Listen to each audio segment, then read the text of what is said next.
नमस्कार, मैं डॉक्टर अंजू अग्रवाल आपके समक्ष प्रस्तुत हूँ। हम जयशंकर प्रसाद की कामायनी के श्रद्धा सर्ग की व्याख्याएं कर रहे थे पिछले व्याख्यान में।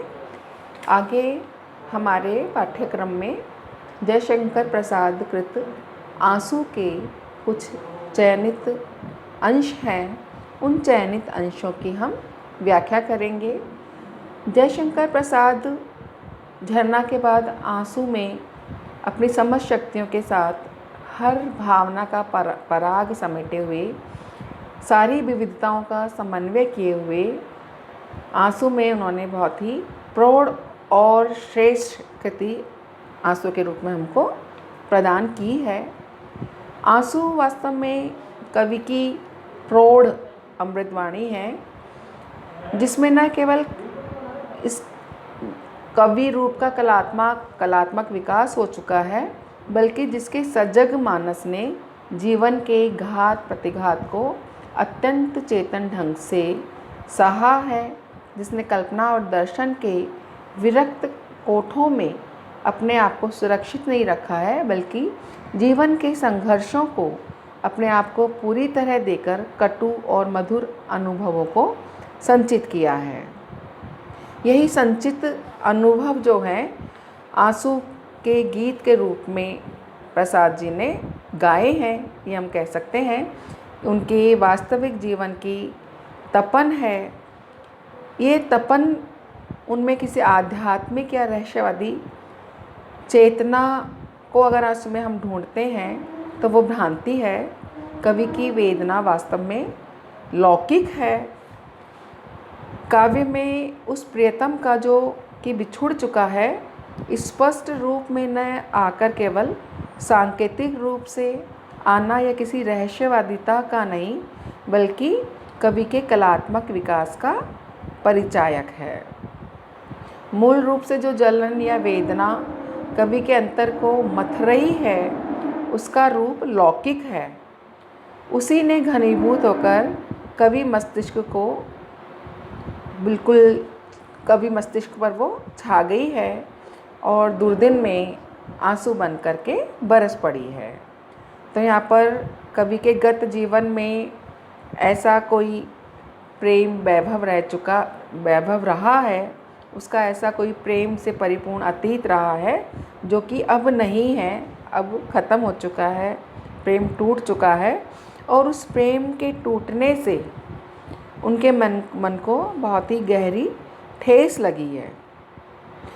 तो उस ठेस लगे हुए कवि की जो वेदना है, वह वेदना आंसू में आकर एक उदात्त रूप प्राप्त कर लेती है। उदात्त रूप वेदना जो है वो प्रसाद के प्रौढ़ बौद्धिक और दार्शनिक चिंतन का प्रतिरूप है। तो यहाँ पर कवि की वेदना से परिपूर्ण यह रूप हमारे समक्ष आता है। कवि का जो कि करुण भावनाओं की भूमि पर जो बीती बातें हैं, उन बीती बातों से आंसू का प्रारंभ होता है। करुणा की भूमि पर आंसू का प्रारंभ होता है। कवि के एक मधुर और रस से परिपूर्ण अतीत है जो कि अब नहीं है, और उसी के अभाव में कवि रोता हुआ हमारे समक्ष हमको दिखाई देता है। कवि प्रसाद जो है, उनका आंसू का प्रारंभ हमारे पाठ्यक्रम में जो सम्मिलित है वो यहाँ से प्रारंभ हो रहा है। रो रो कर सिसक सिसक कर कहता मैं करुण कहानी, तुम सुमन नोचते सुनते करते जानी अनजानी। मैं बल खाता जाता था मोहित बेसुध बलिहारी, अंतर के तार खिंचे थे तीखी थी तान हमारी। कवि जयशंकर प्रसाद कह रहे हैं, बड़े ही वेदना से व्यथित होकर अपने प्रिय को लक्ष्य करके कह रहे हैं कि मैं तो रो रो कर सिसक कर अपनी वेदना से भरी हुई करुण कहानी तुमको कह रहा था, निवेदन कर रहा था, अपने हृदय के भाव तुम्हें बता रहा था, लेकिन तुम उन भावों को इस प्रकार से सुन रहे थे। मेरे उन हार्दिक जो मेरे मनोभाव थे उनको तुम कुछ पुष्पों को, फूलों को नोचते हुए से, उनको मसलते हुए से मेरे भावों को, दर्द भरे भावों को सुन रहे थे। एक प्रकार से तुम मेरे उन मार्मिक भावों की उपेक्षा कर रहे थे, अनदेखी कर रहे थे। तुम्हें मेरी पीड़ा का एहसास ही नहीं हो रहा था।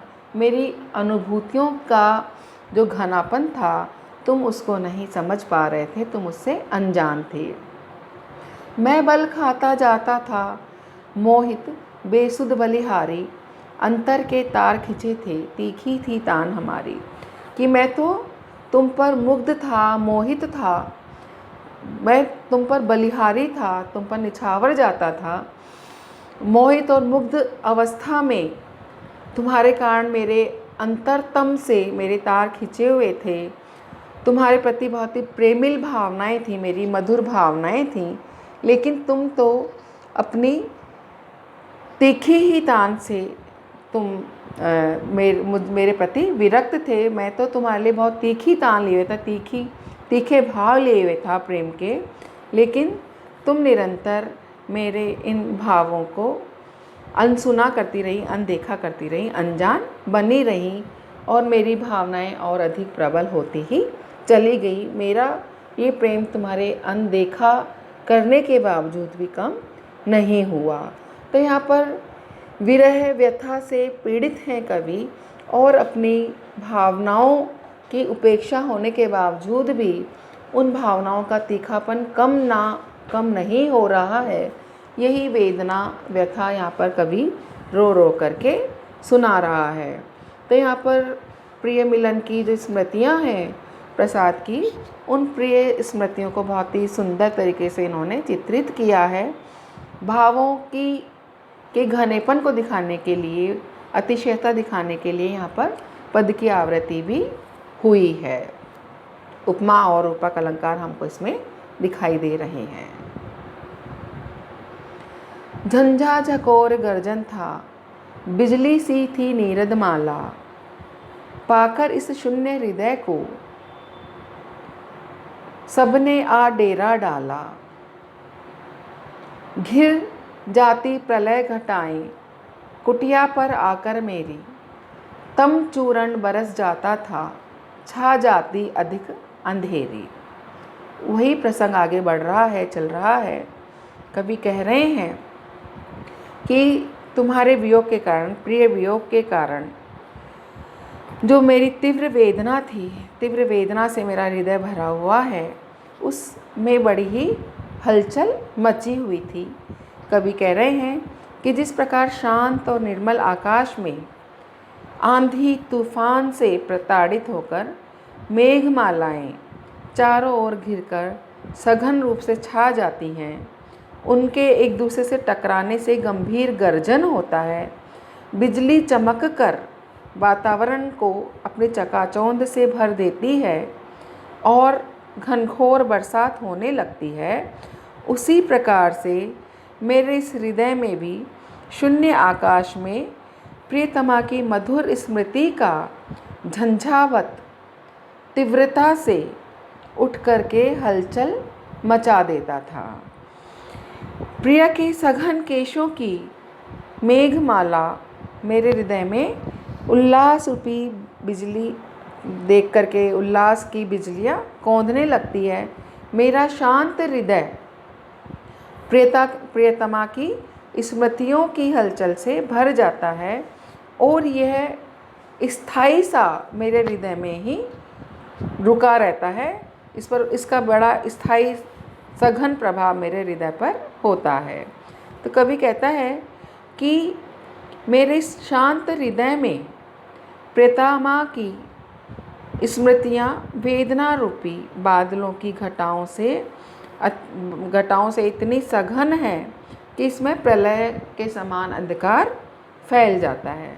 ऐसे लगता है मानो प्रलय की घटाएं आ गई हों। तो ये वेदना की ये उमड़ घुमड़ के कारण मेरे हृदय रूपी कुटिया जो है वो निराशा के अंधकार से भर जाती है। तम चूर्ण, तम मतलब अंधेरा, अंधेरे का चूर्ण इतना बरसता है कि मेरे हृदय में अंधकार, घनघोर अंधकार जो है वो प्रकाश को रोक देता है। किसी भी प्रकार कोई भी आशा एक बार तो निराशा में ही समाप्त हो जाती है। निराशा रूपी जो अंधकार है वो घनघोर है।